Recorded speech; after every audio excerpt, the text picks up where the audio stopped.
Welcome to EconWorks. We live in an era of massive platforms, global supply chains, and unprecedented market concentration. But behind every headline about a merger or a legal settlement, there is a deeper mechanical struggle for control. On this show, we pull back the curtain on the invisible forces shaping our economy. We look past the talking points to examine where law, power, and markets actually collide, and how those collisions redefine the world we live in.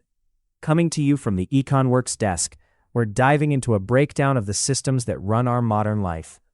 This is EconWorks. Today's episode, Leverage, Not Parity, the state's plan for Ticketmaster. You know, you've been staring at the digital waiting room on your screen for like 2 straight hours. Oh, yeah, just watching that little loading bar crawl across the screen. Right. And the concert tickets you want are finally in your cart. You feel like you've practically won the lottery at this point. It is a total adrenaline rush, honestly. It really is. But then you get to the checkout page and you see the hidden fees. Ah, the fees. Yeah, the price you thought you were paying has suddenly doubled. Just out of nowhere. Exactly, out of nowhere.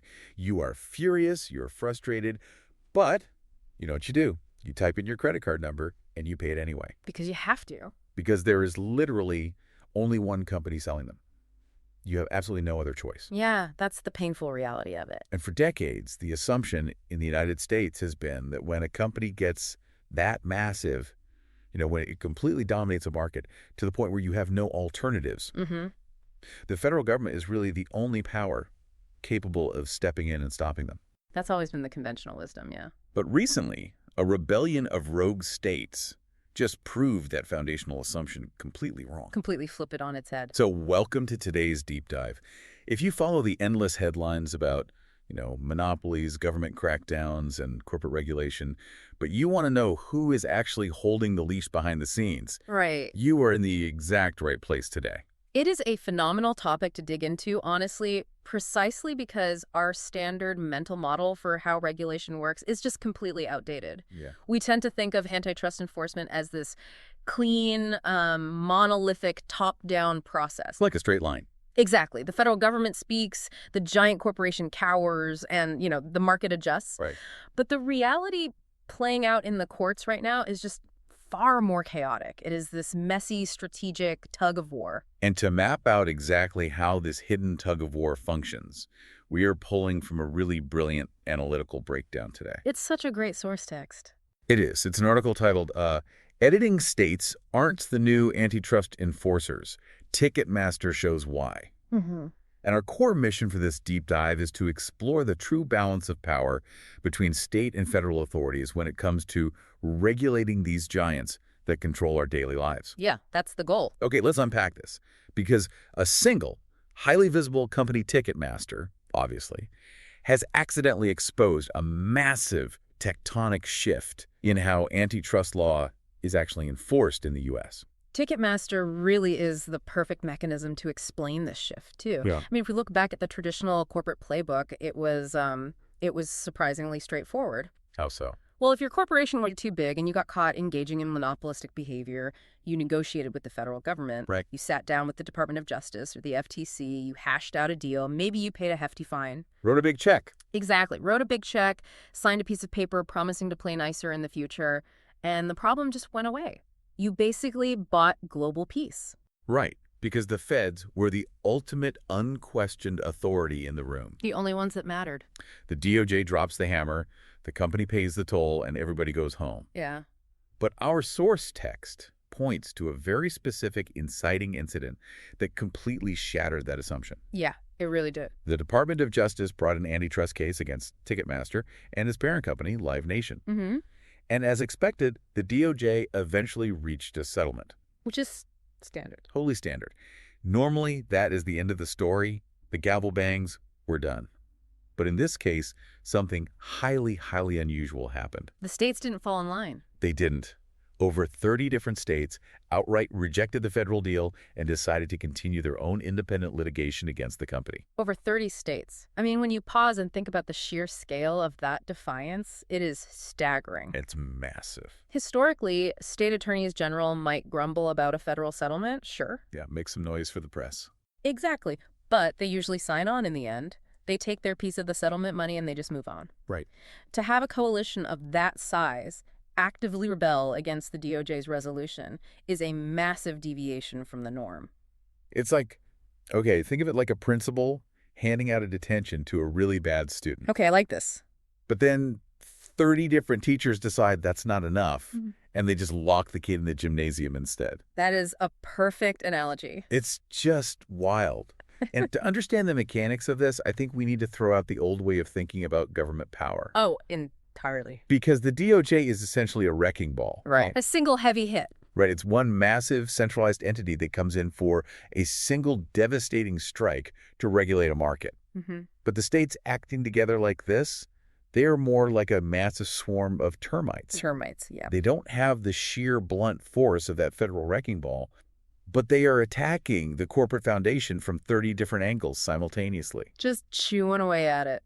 Exactly. Aiming to make the structure so weak that it eventually just collapses under the pressure. Yeah. But my question is, why Ticketmaster?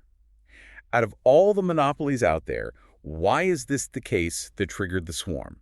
What's fascinating here is that Ticketmaster acts as the ultimate stress test for antitrust enforcement. A stress test. Yeah, because of its unique anatomy. The source text points out that Ticketmaster operates right at the intersection of immense national scale and really intense local impact. Wait, calling it a stress test kind of implies the system is inherently fractured to begin with? Well, it is. But if Ticketmaster is a national monopoly, with a nationwide ticketing infrastructure and global touring capabilities, shouldn't state laws be completely irrelevant to them? You would think so. Yeah, I mean, why does local impact even matter legally when you're dealing with a giant of that size? Because of the political and economic reality of how their business operates on the ground. Okay, walk me through that.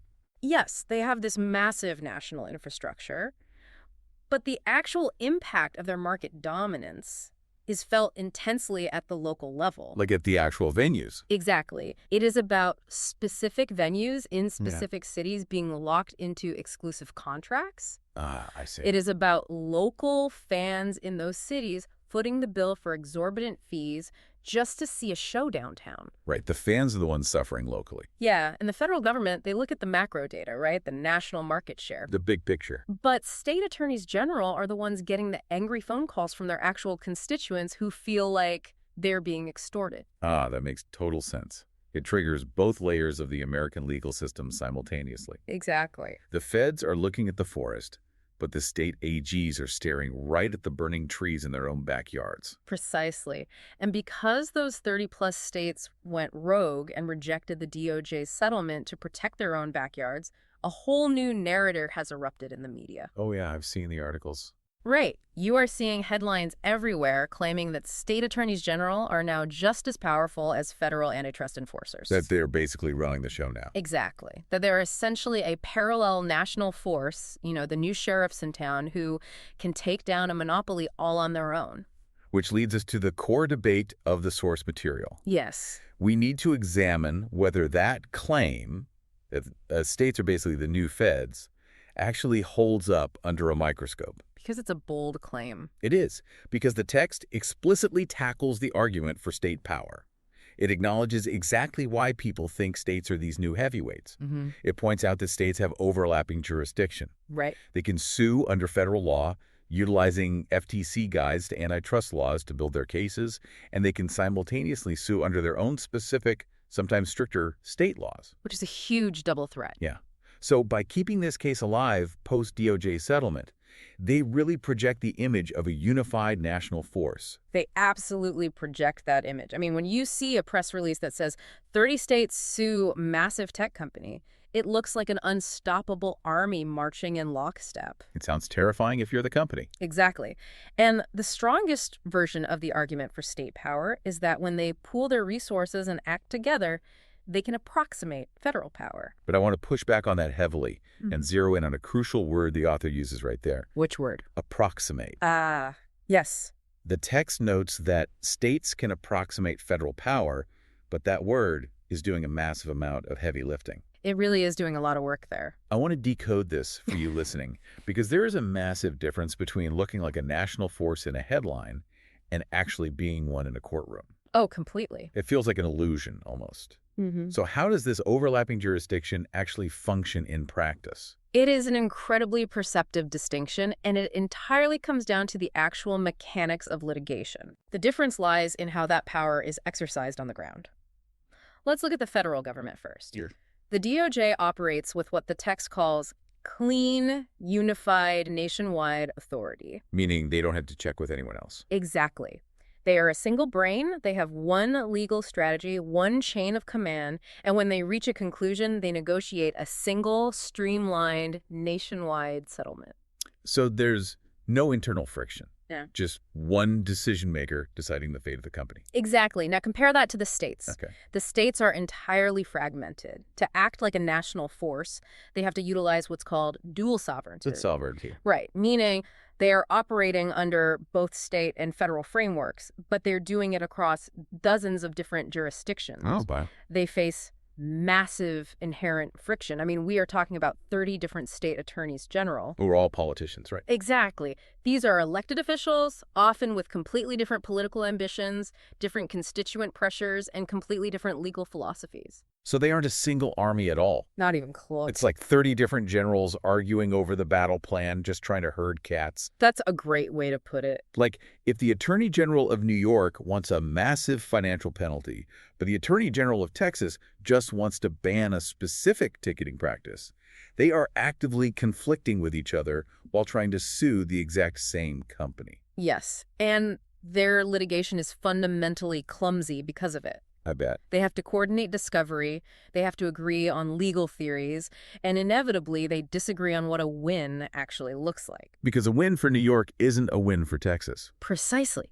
So when you read a headline about the states taking on a monopoly, remember that they aren't a monolith. Right. They are a fragile, messy coalition trying very, very hard to act like a federal agency. And that friction is the perfect transition to the actual demands being made in the courtroom. Because this friction in how states operate explains exactly why they struggle with the ultimate goal of antitrust enforcement, which is, punishing a monopoly. Right. And this brings us to the specific remedies the states are demanding in the Ticketmaster case, which is exactly where the DOJ and the states split in the first place. This is the absolute crux of the disagreement right here. Okay. When the DOJ settled, they agreed to what antitrust lawyers call conduct remedies. Okay, let's translate that for everyone. Sure. A conduct remedy is essentially making the company promise to change its behavior, right? Yes, exactly. It's the government saying, look, you can keep your massive corporate empire completely intact, but you have to stop doing this one specific bad thing. Like, you have to stop forcing venues to use your exclusive software or whatever the specific behavior is. Exactly right. A conduct remedy regulates future actions. It is just a behavioral fix. Okay. But the states escalated the situation entirely. They weren't happy with just a promise. Not at all. They looked at the DOJ's conduct remedies, decided they were totally insufficient to fix the broken market, and they pushed for something radically more aggressive. Which was? A structural remedy. Meaning a breakup. Yes. They don't just want a promise. They want to physically chop the company into pieces. Yeah. They want Live Nation and Ticketmaster fully severed. Depart. Yeah. And here's where it gets really interesting. Because the source text points out that this demand raises the most significant question in the entire Ticketmaster saga. Which is the reality check. Right. Okay. Can a coalition of states actually force a national company to be broken up? And here is the brutal reality check for the states.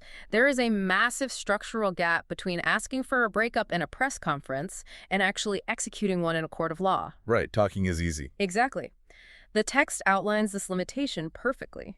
To physically restructure a national company, to force a divestiture of assets across state lines, requires two specific things that the states do not inherently control. What are they? First, it requires a federal forum.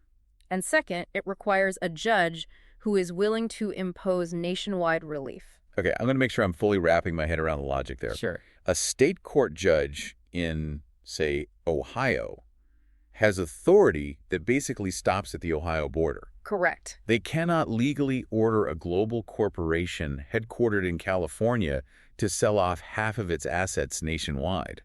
The jurisdiction math just doesn't add up. That is the exact mechanism of the limitation. Wow. States depend entirely on the federal courts to scale their local state-level remedies to a national level. Okay.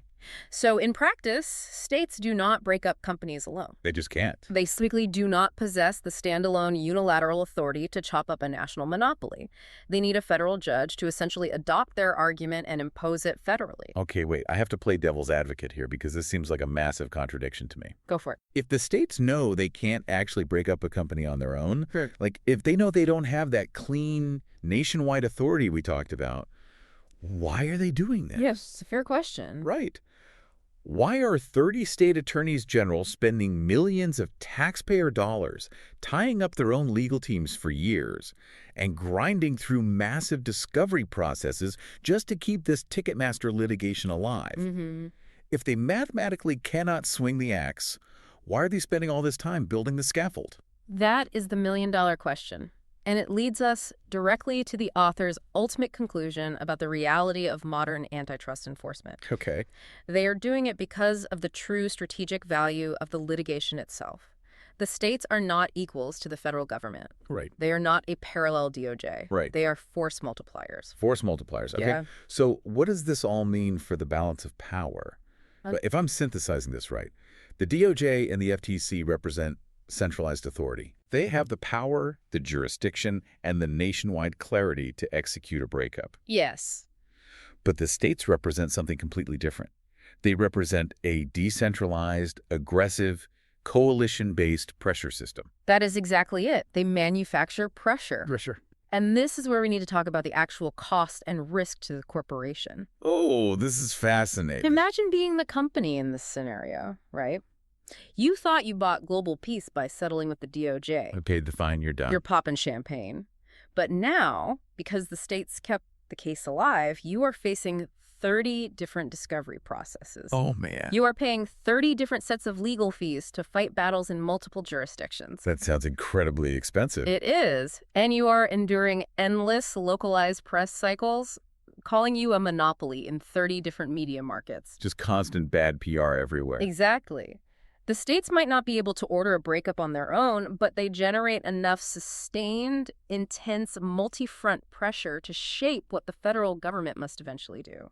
The source makes a very explicit point here. That is not parity. That is leverage. Leverage. Oh, that changes the entire perspective of the article. It really does. It is not about whether the states are legally equal to the feds on paper. It's about the fact that they can unilaterally keep a case breathing. They keep it alive. They refused the DOJ settlement. And by simply keeping the lawsuit alive, they escalated the baseline of what an acceptable resolution looks like. They forced the conversation completely away from mild conduct fixes and dragged it all the way to structural breakup. Exactly. And think about the game theory of that from the federal perspective. Okay. If 30 states are aggressively pursuing a structural breakup, right, and providing mountains of evidence to the public about how bad the monopoly is. Which makes the DOJ look bad. Right. The DOJ starts to look incredibly weak if they just let the company off with a simple fine. Oh, totally. They look like they're asleep at the wheel. Exactly. Yeah. The states dramatically increase the pressure on both the company and the federal regulators. If we connect this to the bigger picture, the Ticketmaster saga isn't just about concert tickets. No, not at all. It's not just about hidden fees in a digital waiting room. It is fundamentally a masterclass in who actually controls the temperature of antitrust enforcement in the United States. It truly is. It proves that the American regulatory system is deeply asymmetric. Asymmetric, right. The feds have executive powers, the states don't, and the states have a decentralized agility that the feds lack. But they are deeply, intimately interconnected. They feed off each other. Yes. The states act as this relentless engine of leverage. They can't finalize the national breakup decree, but they can make the political and legal environment so incredibly hot that a national reckoning becomes inevitable. So they change the outcome of national enforcement without having actual national authority. That's the brilliance of it. Which completely upends that traditional corporate playbook we talked about at the very beginning. Oh, it throws it right out the window. The whole idea of buying global peace with one federal settlement is just totally broken. It is entirely obsolete at this point. So to wrap this all up for you listening, we started by asking who actually regulates the massive corporations that dominate our lives? And the answer, as the Ticketmaster case reveals, is beautifully messy. State attorneys general cannot single-handedly dismantle a national monopoly. Right, they don't have the power. They do not possess that legal magic wand.